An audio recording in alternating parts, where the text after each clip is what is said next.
Well, welcome to another episode of Breakaway from the Rat Race. And today I have the pleasure of speaking with Brian Davis. Brian is a co-founder of SparkRental, and he manages a real estate investment club, letting investors of all incomes access private equity real estate investment, aiming for a 15 to 30% return.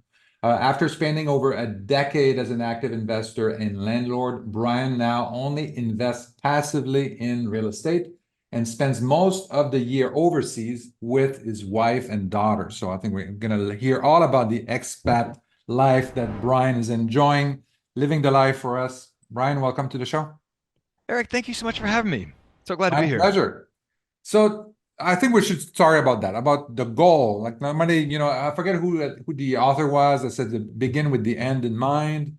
So let's talk about your lifestyle that basically was brought on to real estate, and then we're gonna go from the end in mind all the way back to what do I have to do, Brian, today to get there. So let's talk about your expat life. Let's talk about your lifestyle right now. Yeah, no, well, and yeah, it is perfect to start at the end rather than the beginning because that's where we all want to be, right? So my particular journey, we left the US 8.5 years ago. My wife is a school counselor, and she applied with a recruiting firm for international schools so that we could go have a little adventure overseas. We thought that we would move abroad for 2 years and then come back, but we're still overseas. So we spent 4 years in Abu Dhabi and then another 4 years in Brasilia. We just moved to Lima, Peru in last June. So it's a fun life. In some ways, you see the kind of glamorous stuff, like the pictures at Machu Picchu on my wife's Instagram profile and all that stuff. And it's a lot of fun. The downside of that, of course, is that, we have missed a lot of family weddings and funerals and birthdays. And, it's not all what you see on social media, right? Yeah. But it is the life that we have chosen intentionally, right? I mean, and that is what lifestyle design and financial independence ultimately is all about. It's about designing your own ideal life for you, Mhm. whatever that looks like. So we get to spend most of the year overseas, but we also spend 2 months a year in the US with friends and family, because my wife gets off several months a year as an educator.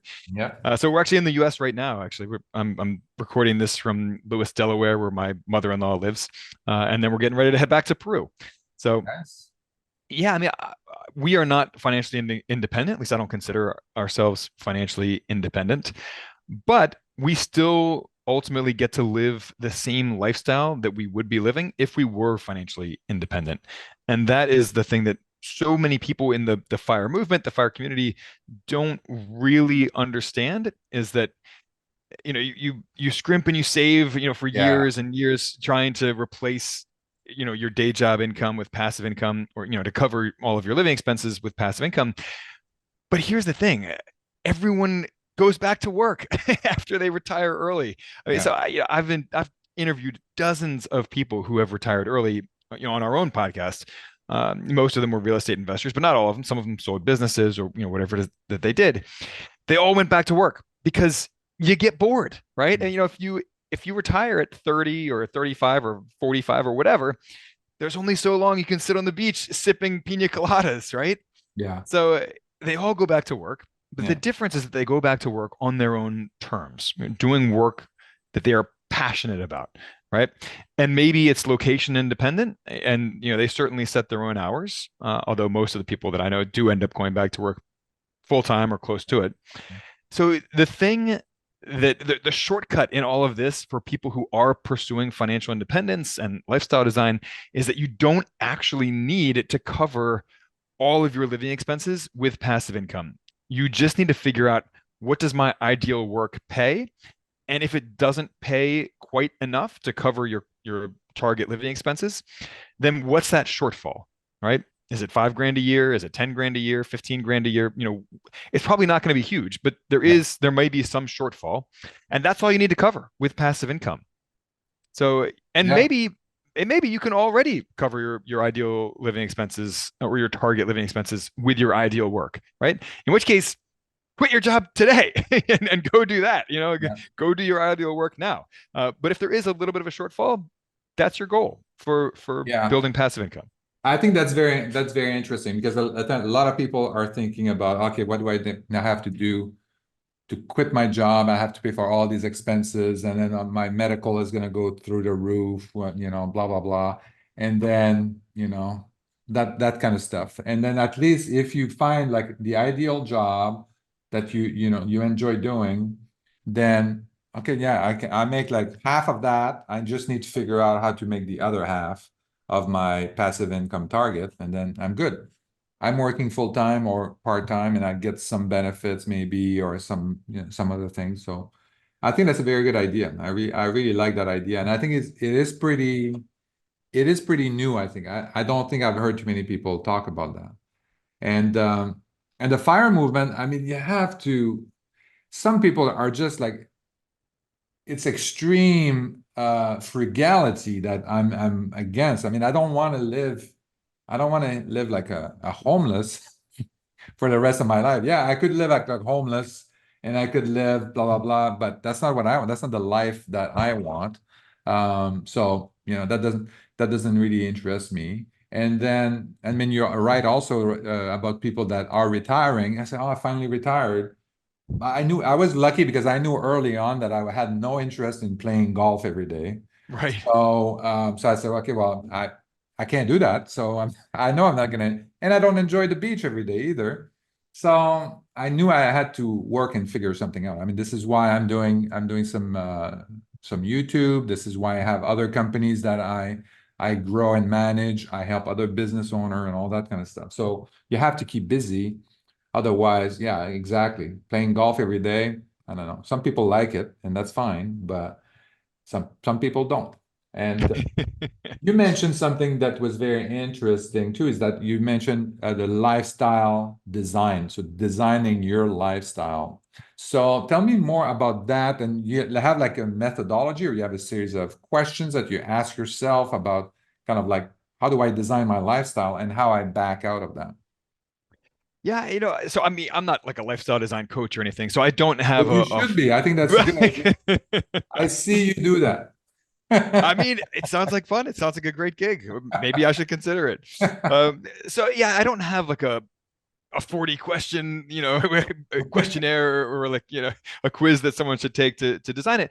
But it's just about intentionality, right? I mean, it's about thinking through every aspect of your life, from where do I want to live geographically, and don't assume that that is in your same city or state or country Yeah. even. I mean, we've lived in a whole bunch of countries over the years, and spent months at a time in others. So, or even don't assume that it's even one place. I mean, I know people who are true digital nomads who, Yeah. they'll spend a month here, a month there, and they'll just move around and they love it. And they might have a home base that they return to for 6 months out of the year, or, whatever it is. But uh, so don't make any of those assumptions, right? I mean, get very intentional about, where do I want to live? How many hours a week do I want to work? Right? Mm. What kind of work do I want to do? Do I want to be married? Do I want to be perpetually single? I mean, do I want to have kids? I mean, these are all things, these are all part of that larger equation of your lifestyle. And you want to bring intentionality to all of that. Mm. Do you want to work in person? Some people love working in person. Do you want to work virtually, or do you want a hybrid arrangement? I mean, all of those Yeah. go into lifestyle design. So I you mean, really have to be like focused internally and reflect on kind of what do I want for me, be a little bit selfish for like 1 hour, and then really kind of think about what do I want to do and what's the kind of lifestyle that I really like, that I really see myself living for a long time. yeah, and it's not selfish, because if you're not happy, then you're going to make the people around you miserable, right? So, if I love what you're saying. That's amazing. That's true. So I like that. I like the digital intention as well. So this is good. There was a show on TV about they were talking about digital nomads, right? And digital nomad is great, but they were also talking about the reality of being a digital nomad, and a lot of it is about being alone. Yes, you're with other digital nomads at all these internet cafes and WeWork kind of thing, but it gets old. And so, a lot of them, they were digital nomad for a couple of years, and now kind of like moving back to their home base and saying, okay, well, I'm going to do this now. I can have some friends. I'm close to my family and all that kind of stuff. What are your thoughts on that? Yeah, so there are ways of doing that with other people, and there are services and programs out there, and I'm blanking out on the name of the one that I was just looking at recently. So I wish I could give you the name of it, but there are a lot of these services out there nowadays where it'll be like a 6 month program or a 3 month program in various cities around the world where you go and you spend however long it is with other digital nomads or people who are just trying to have a little sabbatical or a break or do something different, Yeah, either by themselves or with their families. So you do have plenty of those kinds of resources nowadays. You can find those. Again, it's you just have to question all those assumptions, right? And go out and find those resources because they are out there. You yeah, can find them. And some digital nomads, they travel as a family. It's not necessarily by yourself. It doesn't mean you won't get lonely necessarily, even if you are traveling with a spouse or with kids, or you still maybe want to yeah. see more than just your Diversity. spouse and kids day to day. Um, but there are families who do this, Yeah, and whether that's before their kids reach school age, or whether they're homeschooling their kids, or whether they just do this during summer vacations, yeah, right? yeah, So you can do all these things, and these are all options on the table. yeah.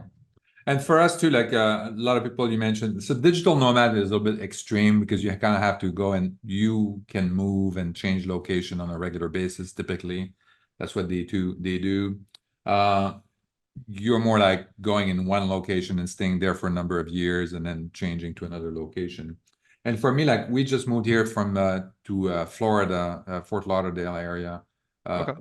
almost 2 years ago from California, and we've been looking for that place, that city that had everything, that was big and small, that had a lot of the amenities and stuff like that, but but also very small and quaint.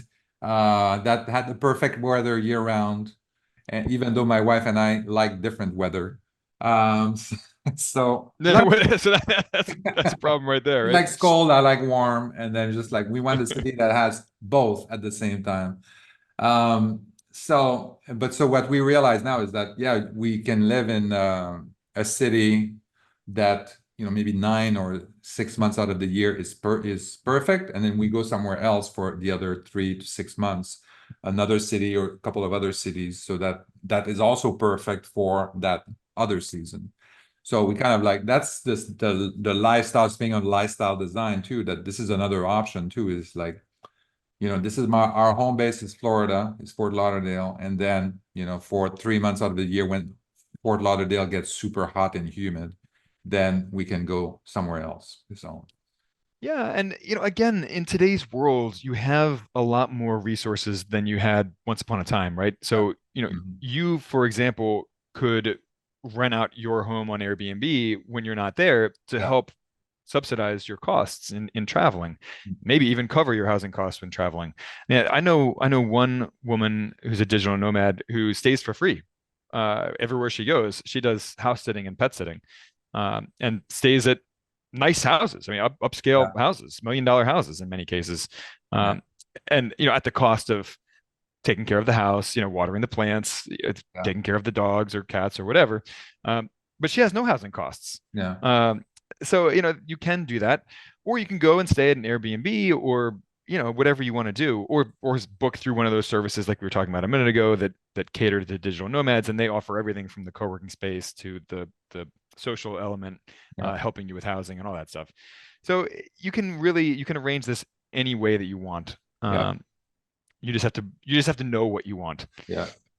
So Brian, now we know what we want. We know the Right. lifestyle we want. We're going to design it. We're going to spend some time this week and we're going to design our perfect lifestyle that's going to incorporate our family, kids, wife, whether you have them now or not. And then now the big question is how? How do we get there when I'm living paycheck to paycheck? And how do I get things organized? I know the goal, how do I plan the path to that? Sure. So some of this, it's funny, a few minutes ago you were talking about the fire movement and the extreme frugality that a lot of people in the fire movement kind of preach. And there are different phases that people typically go through in that fire movement. The first one just being aware of living paycheck to paycheck and how, oh, maybe that's actually a problem, right? Like, if I want to retire ever, whether it's early or on time, I need to start saving more of my money, right, and investing it. So those people, when they first discover the fire movement, a lot of times they go into that kind of extreme frugality mindset. But I think people need to go through that initially. Mhm. They need to go through their budget with a fine-tooth comb Yeah. and redline all the things that are not serving them, right? The Yeah. things that they're spending money on that aren't actually delivering the happiness that's equivalent to what they're spending. Yeah. So, again, bringing that intentionality not just to what you want, but also that intentionality of what you're doing now, what you're spending money on. Um, and then you get to a point where you start saving more money, you start bringing in some passive income, and you pull back on that frugality, right? And it becomes more about not having to be aware of every single dollar that you spend. But initially, you do need to go in and be aware of every dollar that you're spending so that you can find the leakage in your budget, right? You can find what's going wrong, what's not serving you in that budget. And you can kind of graduate through these different levels as you get closer to financial independence, where you stop having to budget carefully, stop having to think about every dollar you're spending. You have automated savings systems in place, automated investing systems in place. You get better at investing, right? As you do more of it, and you start building passive incomes. You start seeing that coming in every month or every quarter, and that adds to that sense of financial security and comfort that we all want. Um, yeah, that's sort of the big picture of, if you're living paycheck to paycheck now, you probably need to go through some short-term pain in order to rein in your budget. Yeah. And the other side of that, of course, is looking for ways to earn more money Yeah. while you spend less money. So attacking the problem from both sides, growing that gap between what you earn and what you spend. Um, so there will probably be a period of short-term pain as you wrestle back control over your finances. But you can get through that period pretty quickly if you're really aggressive about it. Yeah. No, I mean, definitely something that's easy to do is look at how you spend your money and then start cutting down. That's easy. Then adding additional income streams, I mean, that's kind of like, it's a little bit more difficult, but it's not impossible, obviously. I know for me, like one of my stories is around cable TV. I was I was noticing that nobody was really watching cable TV. Everybody was watching like YouTube or Netflix and Yeah. in my family. And then I just like we were going out, my wife and I, and my son was staying home. We were still in bed, and then I was just calling the cable company just for information. I say, hey, just Mr. Cable Company, like, what if I want to keep the internet, like I want a high-speed internet, fastest high speed, but I want to get rid of all the cable TV and stuff like that. Like, how much would I spend? And she said 250. I said, this is what my new bill would be, 250. They said, no, this is how much you would save. You would save $250 a month. I said, what? Very Like, real money. cut that out right now. And then, and then my son woke up in the morning and just like, hey, the TV is not working. And then I told him, I thought it would be, it would be a major crisis, but it said, oh no, I said, I cut down the cable. So you're going to have to watch Netflix or YouTube. Oh, he said, okay. Yeah, yeah, exactly. They didn't care. I was spending $250 every month on cable TV. Nobody cared. So yeah, so this is amazing. I mean, the only thing we cared about was a little bit of sport that we had to figure out, be a little bit creative. But it comes, so I think it's definitely a good exercise. I really agree with you to really look at your spending habits. Like I'm a big proponent also of the budget, like 50, 30, 20 budget, where 50% is like essential, then 30% is things that are more discretionary, and then 20% spending. and kind of like I call it like Mary Kondo. I don't know if you're familiar with Mary Kondo, but Oh, sure, Mary sure. Mary Spark Kondo joy. is budget, right? So kind of like if it doesn't bring you true happiness and stuff like that, just get rid of it. Like you can always we're kind of in a lot of these things are a subscription model. You can turn them off and on whenever you want them. So just turn them off. You know, it's no big deal. You turn them back on later on.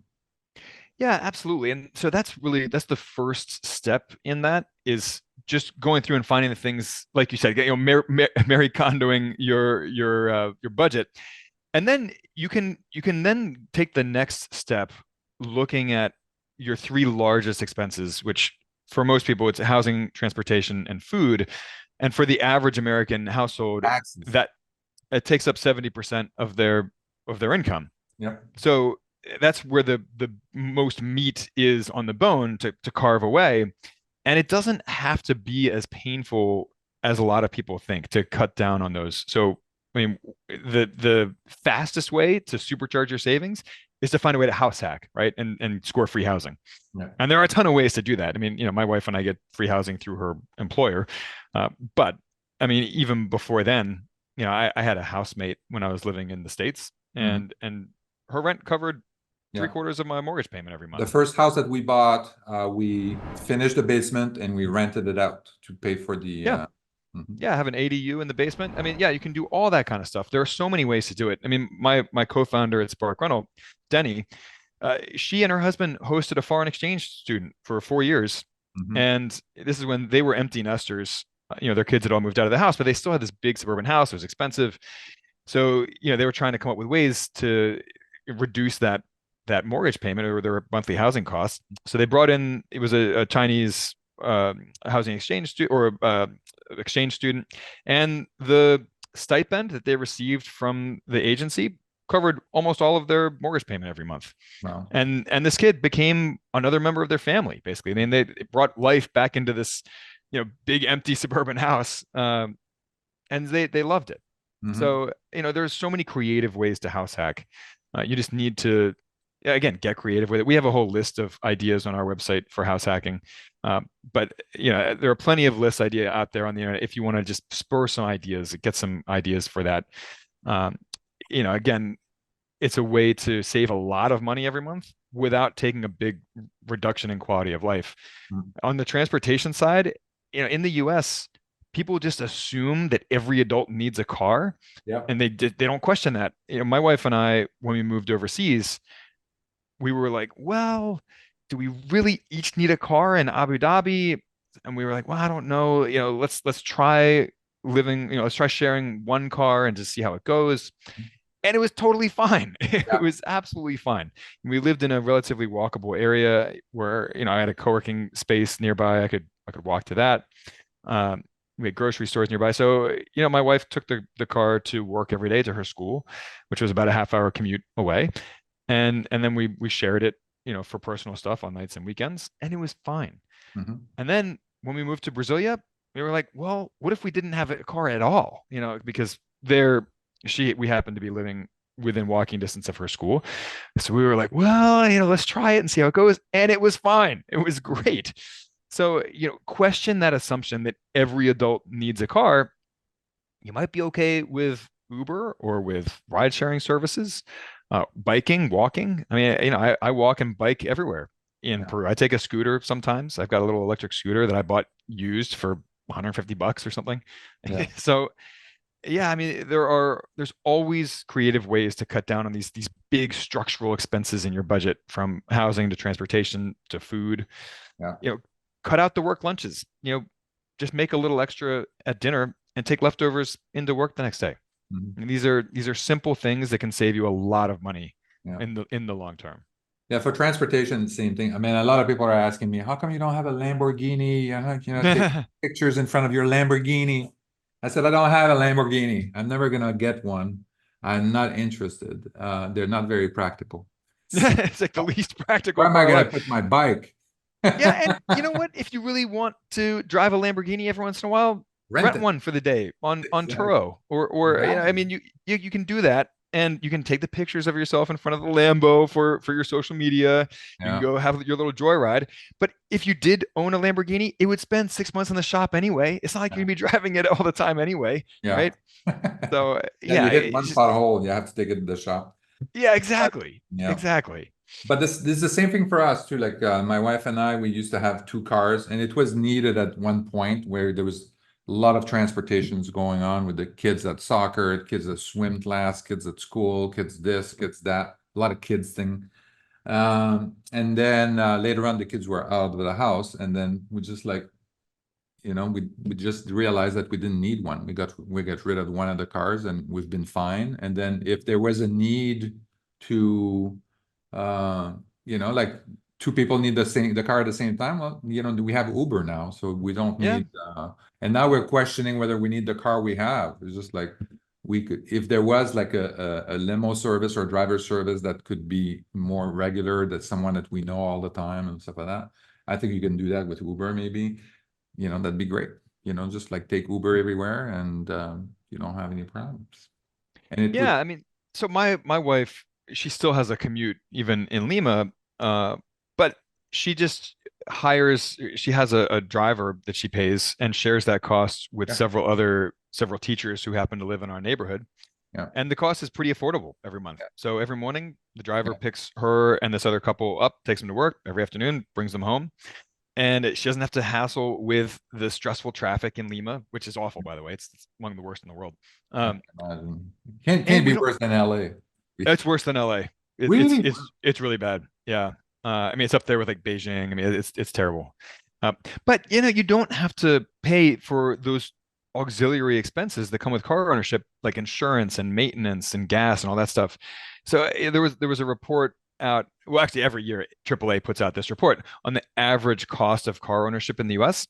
So last year's report, it was over $12,000 a year, Wow. and that again it includes all of the expenses, the Insurance. entirety of the expenses of owning a Yeah, car, not just the car payments, but maintenance and repairs and gas and parking and insurance and all that stuff. uh, yeah, so yeah, it's a huge expense that most people don't fully appreciate just how much it costs to own a car. yeah. So let's go back here to our paths to the lifestyle we want. So now I'm working full time, living paycheck to paycheck. Well, not anymore because I've done my budget and I'm realizing cable is That's right. this. I spent too much money on restaurant. I got rid of one of my cars. And then so now all of a sudden I have some money that I can play with. I'm able to save maybe 10-20% of my income, and I can invest that. So how would you what's your investment strategy? I know you focus a lot on passive income, and that's all you do right now. And I think it's all in real estate. If I mean, you tell me. But yeah, so this is passive income. So how do you set up your passive income investment? What kind of investment and all that kind of stuff? Yeah, so no, I mean I invest in stocks as well, of course. I have about a 50-50 portfolio. Actually, it's more than that. I have more stocks than that at this moment. But yeah, you can invest passively in stocks through a robo-advisor. It's in many cases free. Like I use Charles Schwab's robo-advisor. It's totally free. Um, and every week it just pulls a little bit of money out of my checking account to invest with. It Mhm. rebalances automatically for me. It does tax loss harvesting automatically for me. I don't have to worry about any of it. So very simple, very easy on the stock side. On the real estate side, it takes a little bit more thought to invest passively in real estate, but not that much more thought. Mhm. It's easier than ever before. So, the classic way to invest passively in real estate is through REITs, real estate investment trusts. I don't actually love REITs, not because the average returns aren't any good. The average returns are fine. They're around the same as the S&P 500 for US REITs. So the returns are fine. The problem with publicly traded REITs is that they trade on public stock exchanges. So they have way too close a correlation with the stock market at large. And part of the whole point of investing in real estate, at least for me, is diversification, right? Yeah. And the only way you get any value out of diversification is if there's no correlation or very low correlation between the assets that you're investing in. Yep. So what does that leave you with as far as passive real estate investments? As opposed to active direct real estate investments, going out and flipping houses or buying rental properties, which takes a lot of work and it takes a lot of time and it takes a lot of skill and knowledge, which frankly, most of us don't really want. If you take the average person on the street and you ask them, do you have any interest in adding real estate to your portfolio? They'd say, oh yeah, sure. And then you ask them, do you want to become a landlord? And they say, no, I don't. Right? So how do you invest in real estate passively without all the headaches, without all the knowledge and skill and labor required? You have a couple options. We already talked about REITs. That's one option on the table. I don't love them for that reason we talked I about, don't too much like correlation with stocks. You have real estate crowdfunding platforms, that. which some of them are great, some of them are not, of course. But there are some great options out there that are open to non-accredited investors, open to everybody, not just wealthy accredited investors. Um, I like Ground Floor a lot. They have paid very consistent average returns since inception, since they launched in 2013, in that 9.5 to 10% range every single year. Um, Fundrise is pretty good. They had a bad 2023, but then again, so did so did a lot of people in real estate. Yep. Um, One nice thing about Fundrise, it's a $10 minimum investment, so everybody's got $10, right? Yeah. Skip your Starbucks coffee for 2 days and you got $10. Um, so I like Concrete a lot as a short-term and liquid platform that pays a lower return. Right now they're paying a 6.5% fixed interest return, but you've got full liquidity. You can pull your money out at any time with no penalty to your principal. They do ding your dividend a little bit if you pull out money in under a year. Mhm. Let's see, Arc 7. They offer fractional property ownership in single family rentals at $20 a pop. Arrived, similar thing, $100 per share of fractional rental property investing. Nice thing about Arc 7 is they have a secondary market. So you can sell shares at any time, at least after the initial holding period. So these are all options that are on the table for real estate crowdfunding. They're really easy. They're really simple. Anyone can do it. I've invested in all of those examples myself with my own personal money. I still have quite a bit of money invested in some of those. So that's sort of the entry level that you can take your $10 or $20 or $100 or whatever, go try it out, see how it works, with very little money risked, right?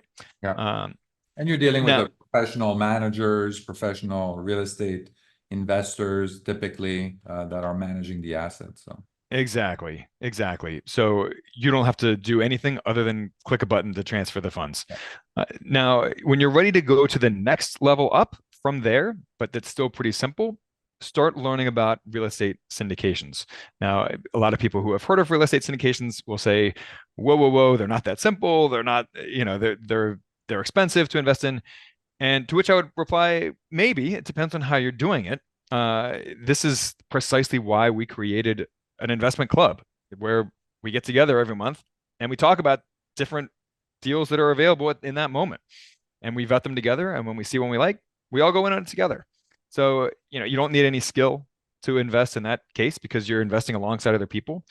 And you don't need to join an investment club like ours necessarily if you have friends and family who also have experience with this, who you can go in on those investments with. Mhm. So if anyone's not familiar with the term real estate syndication or the term private equity real estate investment, these are just group investments. There's nothing to be intimidated by, there's nothing scary about them. They're just group real estate investments where you're investing a relatively small amount of money in a big property, like an apartment complex or a mobile home park or a self-storage facility or an industrial property or whatever it is. So they're not scary. There's no reason to be intimidated by it. You can learn everything you need to know in an afternoon for investing in these, especially if you're investing with other people who have experience with this, and you get to benefit from their expertise as you're vetting this collectively, as a group. So that is what we are doing in our investment club. Mhm. One of the big downsides or barriers to entry with real estate syndication investing is the high minimum investment. It's Yeah. typically in that $50,000 to $100,000 range, Mhm. which is not chump change, right? I mean, that's No. very real money, That's similar to what you'd have to pay in a down payment and closing costs and cash reserves if you were to go out and buy a property by yourself. But again, this is why we are doing this as an investment club. So each person can come up with $5,000 instead of the 50 or 100,000. And collectively, together, we can hit that $100,000 minimum investment. So each person comes up with $5,000, and together we surpass that 100,000 minimum. Yeah. And we can spread out our risk over a lot of different properties. So at the end of the year, if you invest in 12 properties that way with, let's say, 60,000 instead of 60,000 in one single investment, you don't have to lay awake at night gnawing on your fingernails, worrying about how that one investment is performing. It just becomes an average of how all of those 12 deals are doing. And some of them will probably underperform, right? I mean, there's very real risk in every investment. Some of them are going to overperform, and most of them will just be in the middle of that bell curve. So again, it just becomes numbers at a page at that point, as opposed to all of your eggs in that one basket and you lying awake at night worrying about it. Yeah. I mean, the one thing, I mean, I like syndication. The one thing is that your money tends to be there, like kind of stuck for 3 to 5 years. So that's my only thing. I mean, but if you have like $5,000 stuck on your SparkRental investing club, then yeah. I mean, having $5,000 stuck for 3 to 5 years is not a big deal. But yeah, if you do a syndication and you have to put $100,000 or $200,000 down, that's a lot of money. No question. And that ties back to people ask, they see the returns on syndications, which are often in that 15 to 30% a year range. Yeah. And they go, oh, with returns that high, these must be really, really high risk investments. To which I respond, no, not necessarily. I mean, some of them are high risk investments, no question, but not all of them are. A lot of times you have that asymmetry where it's a relatively modest risk and relatively high returns. Yeah. But there are other drawbacks or other challenges, inconveniences to investing in the syndication as opposed to investing in the stock market. And one of them is that lack of liquidity that you just talked about, right? So, it's not necessarily that that investment paying 20% returns on a syndication is 2 or 3 times as risky as the stock market investment that you made. But there are some other drawbacks or inconveniences again to that syndication investment, like the lack of liquidity, like the long-term commitment, like the minimum investment. So that real estate syndication investment might be pretty low risk actually and pay great returns, but you have these other considerations, right?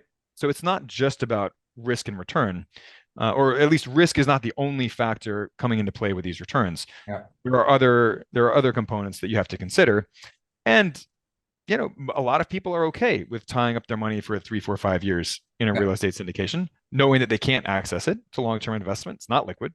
They're okay with it, knowing that they're going to come out way ahead in the long run.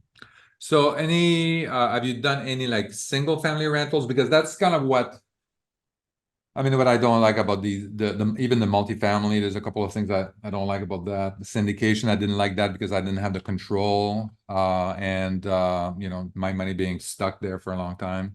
So that's why I kind of pivoted to the single family rentals. The returns were better. I had control of the investment. There was it's not full liquidity, but you have some liquidity. I mean, I can sell one house without having to sell the whole apartment building, So I can sell one house and, within a couple of months, then I have extra cash that I needed, something like that. So have you considered something like that, like single family rentals or? I used to own many. I've owned around 20 single family rentals over the years. I consider myself a recovering landlord. Yeah, no, I hated it. I hated being a landlord. I hated, having tenants tell me, checks in the mail when they didn't actually send the check. It wasn't actually in the mail. Oh, so you were the property manager as well, or? At times I managed them. At other times I hired out the property management. But, even when I hired out the property management, I still had to manage the manager who, in many cases, they were not professional. I mean, what I found is that it's not a very professional industry. There are some people, of course, in the property management industry that are professional, and they tend to work with the best assets, right? Mhm. Uh, because they get paid as a percentage of the rent. So if and those the higher end the rental, the easier the work is for property managers. So they get paid more for Yeah. less work. So why would good property managers work with bad properties Mhm. and those high maintenance tenants? They don't. So if you're investing in lower income rentals or even mid-range rentals, it's hard to find good property managers to Mhm. take on that labor for you. Yeah, yeah.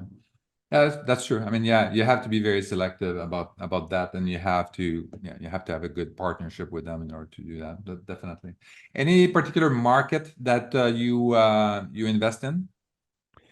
No, so that is one of our core values in our investment club is diversification. And we mean that in every possible sense, starting with what you just brought up, geographic diversification. So we aim to invest in as many different markets as we can.